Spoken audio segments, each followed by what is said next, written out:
Et on n'a pas fini. Mais reste, on va les faire à la maison. On parle de la victoire de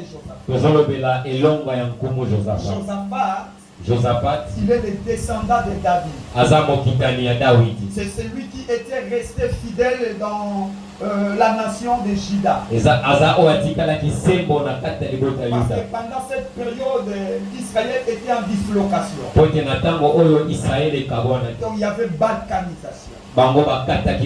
Israël du Nord a gardé le nom authentique Israël. Et du Sud a porté le nom des tribus, d'une des tribus dont le Seigneur avait fait promesse. Tribu de Juda. Alors cette connotation a vêtu toute la nation. Juda avait comme capitale Jérusalem. Mais Israël qui était resté avec comme capitale Samarie. Mais cette histoire ne concerne que Israël d'ici. Juda. Alors c'était à l'époque du roi Josaphat. À ce qui lui concerne, son nom signifie l'Éternel est juge. L'Éternel est juge. C'est un roi qui avait succédé à un roi qui s'est méconduit face à l'Éternel. Premièrement, il avait travaillé pour la restauration. Et après, il y avait des ennemis. Là où nous sommes, il y avait trois nations. Trois grandes nations qui se sont coalisées contre lui. Ils se sont décidés de l'attaquer. Et le roi ne savait quoi faire. Selon l'histoire, la Bible dit le roi y paie. Et dans la paix, il s'est laissé pour chercher l'Éternel. Et pour bien cheminer, on parle de la victoire de Josaphat. Et nous avons 4 points clés à retenir. 4 points clés sur la victoire de Josaphat. La première clé, la paix et la prière. Deuxième clé, la prophétie. Troisième clé, la louange. Quatrième et dernière clé, la victoire et la joie. Et c'est de cette façon-là que nous avons simplifié cette histoire. Premièrement, il y a la partie qu'on appelle la paix et la prière. Parce que la Bible nous dit, lorsque le roi a être informé que les gens venaient pour l'attaquer, pour les détrôner, il a eu peur. Et en ayant peur, qu'est-ce qu'il a fait? Amen. Amen. Et c'est ça notre premier point. Je l'ai intitulé de la sorte. Ayons comme premier réflexe le recours à Dieu dans le moment de crise. Ayons comme premier réflexe le recours à Dieu pendant le moment fort de autrement, et lorsque quelque chose ne va pas, la première chose que tu dois faire, de chercher Dieu. Ayons comme premier réflexe le recours à Dieu dans le moment de crise. J'aimerais nous dire ceci. C'est obligatoire obligation. Aussi longtemps que nous sommes vivants, on passera des moments de crise, des moments de tristesse, des moments de détresse. Il y a des choses que le ciel n'empêchera pas. Pourquoi? Parce que c'est pas la manière dont les choses nous arrivent qui compte. C'est plutôt la manière dont nous nous comportons devant la chose. Est-ce que quelqu'un est en train de me comprendre? Amen. Ce roi était fidèle avec Dieu. Et il avait restauré l'église. Mais cela n'avait pas empêché que trois nations puissent se comploter contre lui. Et humain qu'il était, il a essayé de voir qu'est-ce que j'ai comme armement et combien d'éléments que j'ai pour faire face à ces trois grandes nations. Il a compris que sur le plan d'armement, sur le plan militaire, il n'y a pas photo. Il n'y a pas pareil. Je mettrai la vie de mes militaires en risque. Et moi, ils finiront par m'avoir comme un petit gamin. C'est ce qui a fait sa peur. La Bible dit il lui effrayait. Il lui effrayait. La peur a dominé. Mais il s'est livré en cherchant l'Éternel. Est-ce que quelqu'un est en train de me comprendre? Amen. Ayons comme premier réflexe le recours à Dieu pendant nos moments forts, pendant nos moments de détresse. Ayons pour premier réflexe. La Bible dit Josaphat se décida de chercher l'Éternel. Ici, je nous parle d'avoir le premier réflexe. Recours à Dieu. Tout simplement, j'aimerais nous dire, peu importe ce qui t'arrivera, ne te livre pas aux émotions. N'agis pas sous l'angoisse, mais cherche l'Éternel. Parce qu'il s'est livré à chercher l'Éternel. Il a compris que je suis faible. Cette armée que j'ai est moindre par rapport. Il s'est livré à chercher l'Éternel. Je nous pose une question. Lorsque ça ne va pas, premier réflexe, c'est quoi? Lorsque les choses ne marchent pas, lorsque tu as peur, lorsque tu n'as plus sommeil, lorsque le sommeil se coupe la nuit, et que les pensées, des soucis te montent, c'est quoi la première réflexe? Peut-être c'est de prendre le téléphone, d'appeler un ami pour se distraire. Je n'ai pas sommeil. Causons jusqu'à ce que j'aurai sommeil.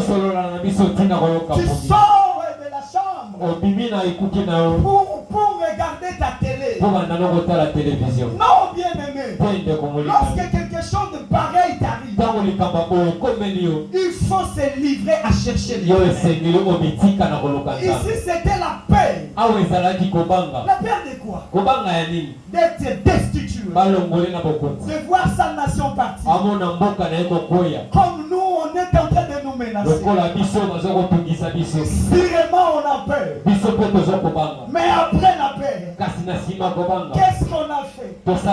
Après la paix, la première réflexion, quand ça ne va pas, quand l'argent commence à disparaître, c'est quoi ta première réflexion? Lorsque les affaires commencent à tomber,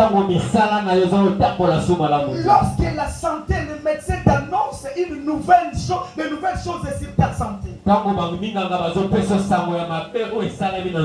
le médecin conclut pour toi son état. Les médecins parfois les appellent, si je ne me trompe pas, la déclaration. Ils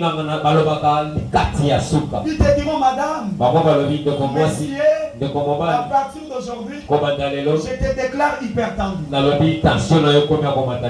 Donc tu es hypertendu. Je te déclare diabétique. Donc tu ne pries comme tout le monde. Ta vie a pris une autre direction. Tu as maintenant des interdits. Et parfois on t'interdit des choses que tu as aimées dans ta jeunesse. C'est quoi ta première réflexe? C'est de pleurer. C'est ça, non? Oui, humainement parlant. C'est de pleurer. Mais si l'histoire se passe avec le roi Josaphat, c'était un roi qui avait tout. Mais il devait faire face à ce qu'il était supérieur. Il était une seule nation. Il devait faire face à 3 nations. Un seul roi qui devait combattre contre 3 rois. Il se sent faible. Il n'a pas cherché l'exil. Est-ce que quelqu'un est en train de me comprendre? Amen. Il n'a pas cherché l'exil. Mais il a cherché Dieu. J'aimerais nous expliquer chercher Dieu. Il y a plusieurs passages dans la Bible qui nous parlent de chercher. Demandez, on vous donnera. Toquez, on ouvrira. Et cherchez et vous trouverez. Cherchez l'éternel. Cherchez la face de l'éternel. C'est quoi chercher Dieu? Chercher Dieu. En français simple, ça peut s'expliquer comment. C'est comme si il y a un Dieu qui est difficile à trouver. Il se cache quelque part. Il faut le chercher. Deuxième explication. Quand on dit chercher Dieu, c'est comme si on fait face à un Dieu dont on ignore l'adresse. Est-ce que quelqu'un est en train de comprendre? Amen. Quand je dis je cherche la sœurette, c'est qu'elle est introuvable. Mais sur le plan spirituel, quand on nous dit, quand la Bible dit chercher Dieu, c'est pas qu'on fait face à un Dieu qui ne se voit pas. Je m'avais donné un exemple simple. Ça nous arrive, nous qui aimons les enfants, de faire le jeu de cache-cache avec l'enfant. Tu es obligé à cache-cache, non? Ok. L'enfant se cache, tu le cherches. Après tu le trouves. Il te demande aussi, maman, papa, cache-toi. Vous savez, papa est capable de se cacher sans que l'enfant puisse le trouver. Mais étant que parent, il fera tout de se cacher afin que l'enfant ait la facilité de le trouver. Non, apparemment personne ne m'a compris.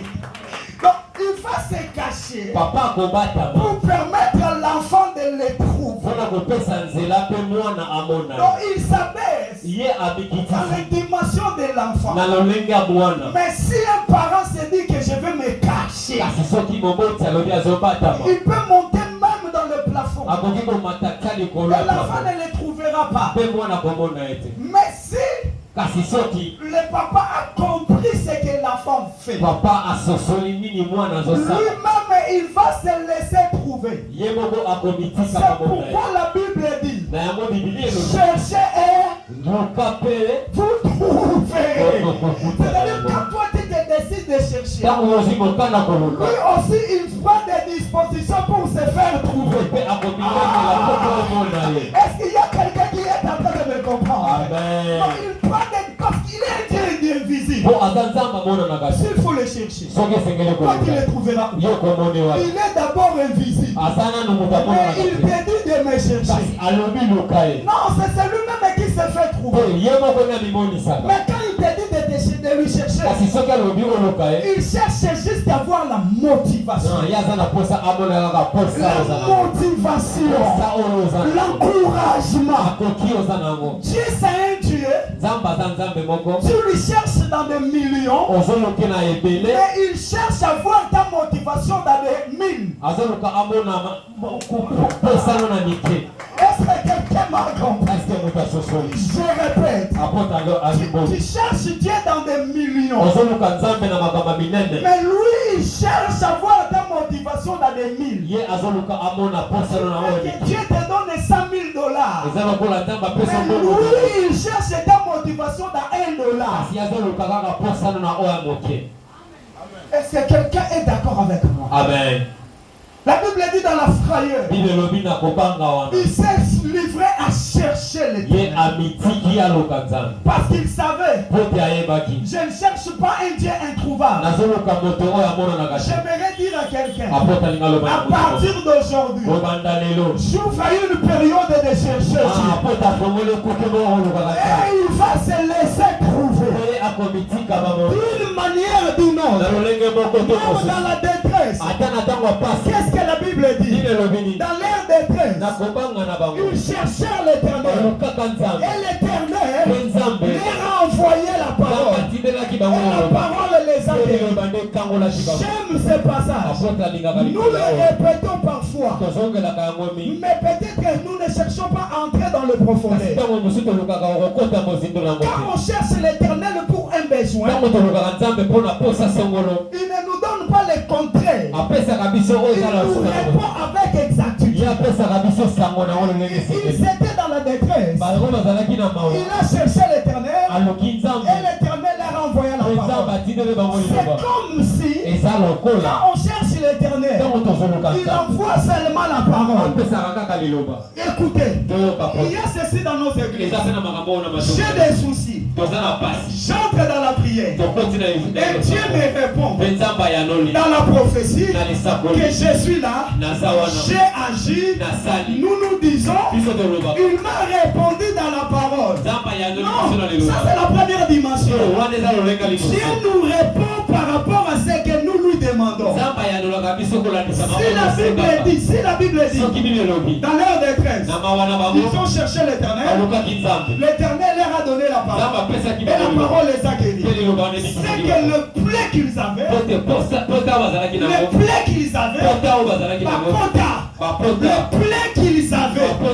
il fallait un médicament qui s'appelait la parole. Est-ce que quelqu'un est en train de me comprendre? Amen. La parole les a. Dieu avait envoyé la parole parce qu'il avait trouvé que la parole était capable de les guérir. Celui qui a besoin de mariage a une plaie qui ne demande pas seulement la parole. Il faut lui donner le mariage. Écoutez-moi très bien. Ils étaient dans le désert. Ils ont écouté la parole. Mais ils ont eu faim. Le Seigneur a multiplié le pain et le poisson. Il n'est pas seulement le Dieu qui répond par la parole. Il est le Dieu qui répond par rapport à ce que tu lui fais. Dans leur famille, ils ont crié l'Éternel. Il a envoyé la manne. Dans leur famille, dans le désert, ils ont crié l'Éternel. Il a envoyé des cailles. Élie avait faim. Dieu a envoyé un ange avec cadeau. Tu vas chercher l'Éternel. C'est pas seulement pour écouter les prophéties. Il y aura des prophéties, mais il te donnera aussi à l'espèce. Est-ce que quelqu'un est en train de me comprendre? Amen. Il te donnera aussi à l'espèce. C'est va. Dieu t'a écouté. Mais Dieu n'avait rien dit. Après une année, Anne avait eu l'enfant. Dieu n'avait pas répondu par la parole. Il a répondu par rapport à ce que par rapport à ce que la femme avait besoin. On cherche Dieu pour les trouver. Dieu a mis les moyens de lui chercher. Parce qu'il est un Dieu trouvable. Un Dieu qu'on peut trouver. Dans quel problème? Qu'est-ce que tu es en train de faire? Lorsque ça ne marche pas, tu marches de maison en maison